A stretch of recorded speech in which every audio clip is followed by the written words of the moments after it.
चालाक गधा और शेर। सुंदरबन नाम का एक जंगल था। उस जंगल के पास मधुपुर नाम का एक गांव था। उस गांव में एक गधा अपने मालिक के साथ रहता था, लेकिन वो गधा अपने मालिक से काम करके बहुत परेशान हो गया था। मालिक के पास काम कर करके वो गधा थक गया था। एक बार वो सोचता है, मेरा मालिक बिल्कुल भी अच्छा नहीं है।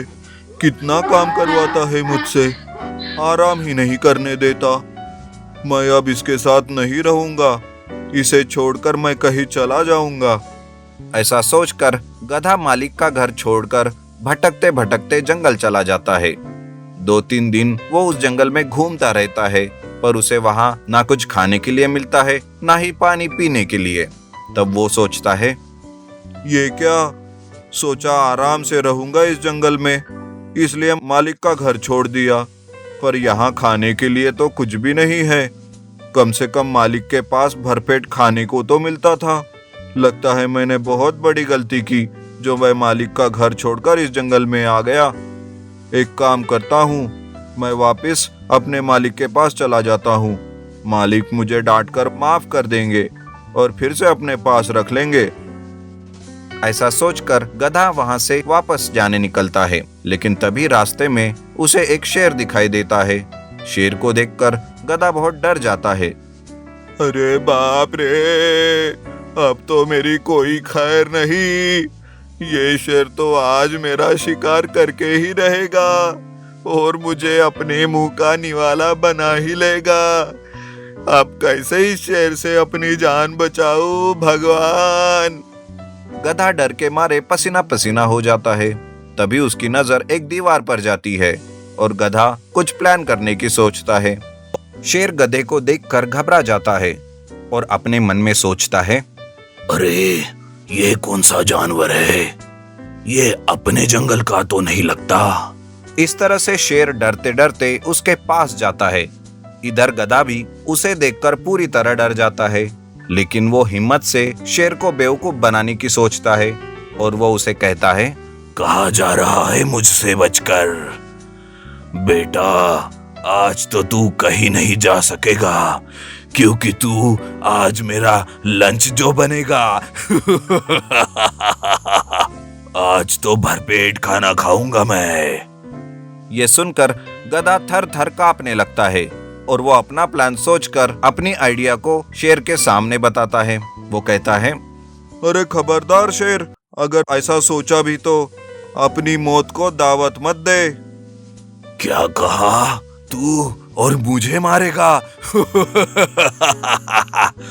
बड़ा आया मुझे मारने वाला, तेरी इतनी हिम्मत।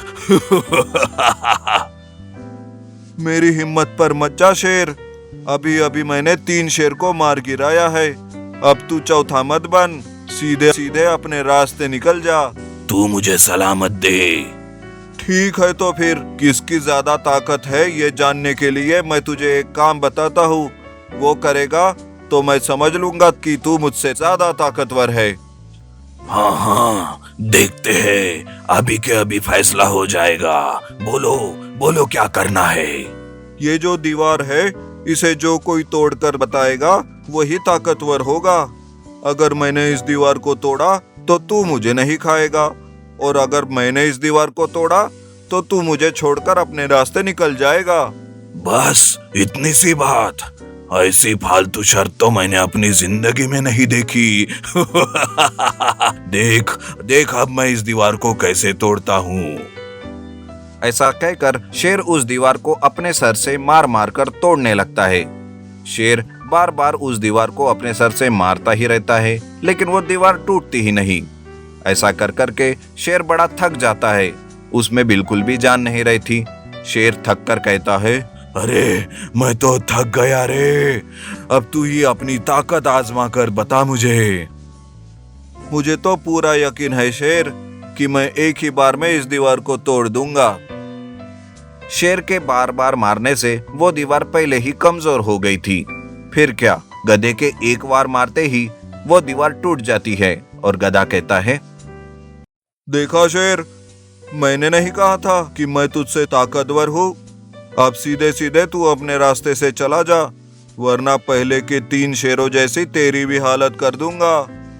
मैं हार गया और तू जीत गया, मैं जा रहा हूँ। इस तरह से गधे की चालाकी से गधा शेर को बेवकूफ बनाता है और अपनी जान बचा लेता है। फिर गधा उस जंगल से फिर से अपने मालिक के घर वापस जाता है और वही अपनी जिंदगी हंसी खुशी गुजारने लगता है। लड़ती बकरियां और भूखा सियार। बहुत समय पहले की बात है। एक जंगल में 2 बकरियां रहती थी। दोनों आसपास आराम से रहा करती थी।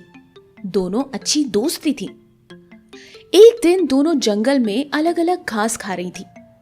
घास खाते खाते न जाने अचानक दोनों में किसी बात को लेकर लड़ाई हो गई। झगड़ा बढ़ते बढ़ते इतना बढ़ गया कि दोनों एक दूसरे को मार पीट करने लगी। इस झगड़े को वहां से गुजर रहा एक साधु देख रहा था। साधु ने उन दोनों बकरियों को समझाने की बहुत कोशिश करी। अरे तुम दोनों इस प्रकार से क्यों लड़ रहे हो? तुम दोनों एक दूसरे के दोस्त हो। अगर तुम इसी तरह से लड़ते रहे तो एक दूसरे को काफी घायल कर सकते हो और तुम्हारी लड़ाई का फायदा कोई और उठा लेगा। कृपया कर लड़ाई बंद करो। लेकिन दोनों बकरियों को साधु की बात बिल्कुल समझ नहीं आ रही थी। वो तो अपनी लड़ाई में जूझी पड़ी थी। आज मैं तुझे नहीं छोड़ूंगी। अरे तू क्या छोड़ेगी, मैं ही तुझे नहीं छोड़ूंगी। आई बड़ी, न जाने खुद को क्या समझती है और मुझसे ऐसे कैसे बातें कर सकती है।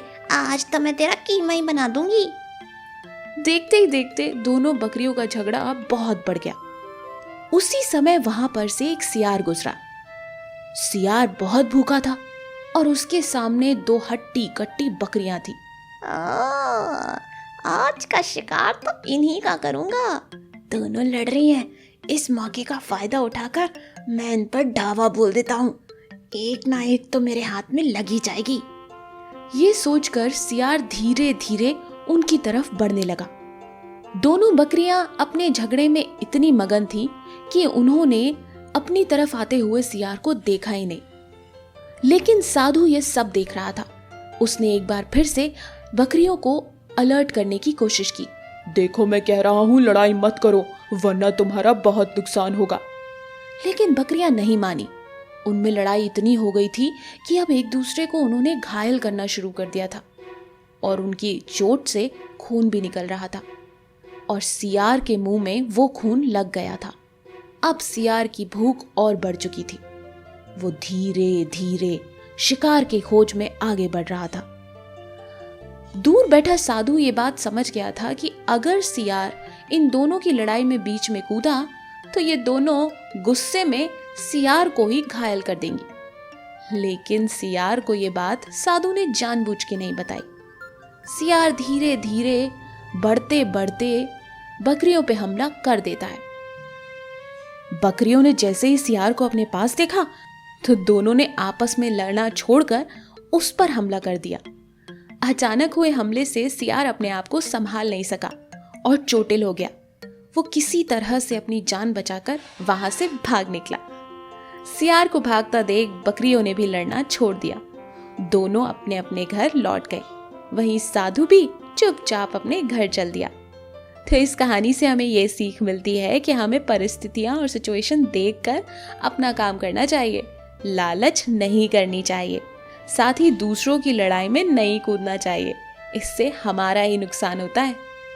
ऐसी और अमेजिंग कहानियों के लिए हमारे चैनल को लाइक और सब्सक्राइब करना ना भूलें।